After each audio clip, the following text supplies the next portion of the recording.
Recent market trends have shown that the big three companies, Nintendo, Sony, and Microsoft, have largely abandoned the idea of affordable gaming as they continue to increase prices on hardware. They're putting these systems further out of reach for the middle and working class.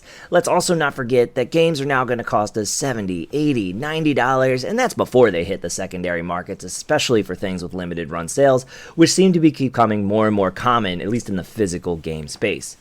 Now, some people are going to comment and say that gaming's a luxury or just a hobby, and I mean, to an extent, I can agree with that.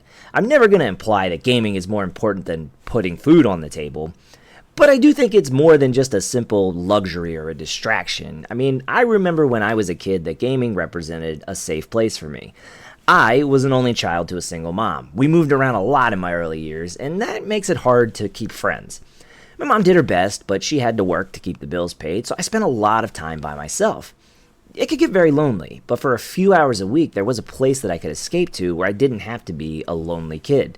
You could be the hero of the story, sometimes the villain of the story. You could get lost in these wild fantasy lands. Either you could be a purple dragon spewing fire trying to rescue his friends, or an orange bandicoot running around fighting a mad scientist. You could feel a sense of accomplishment when you finally beat these particularly tough boss fights. It was much more than a distraction or a luxury. In some ways, it was a lifeline.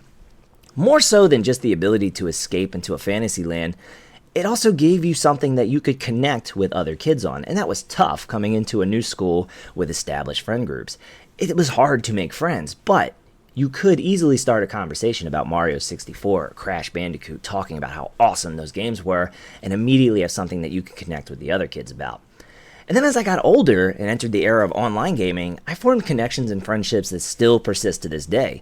I have so many incredible memories of playing Halo 3 into early hours of the morning. My sides were hurting because I was laughing so hard with my friends. I was watching the clock, knowing I had to be up for school in a couple hours, but I always pushed through for that one last match. And that's why the idea of the games industry pricing out the middle and working class kind of hurts to think about.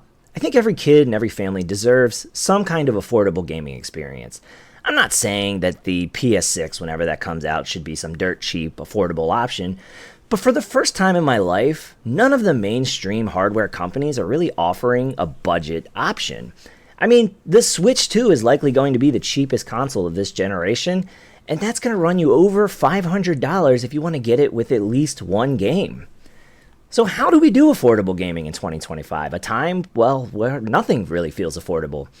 That's going to take some creativity. We're going to explore some out-of-the-box ideas, some offerings you may not have thought of, and maybe even travel back in time to find some affordable gaming solutions that can scratch the itch. So let's make sure to like and subscribe, and then let's game on a budget.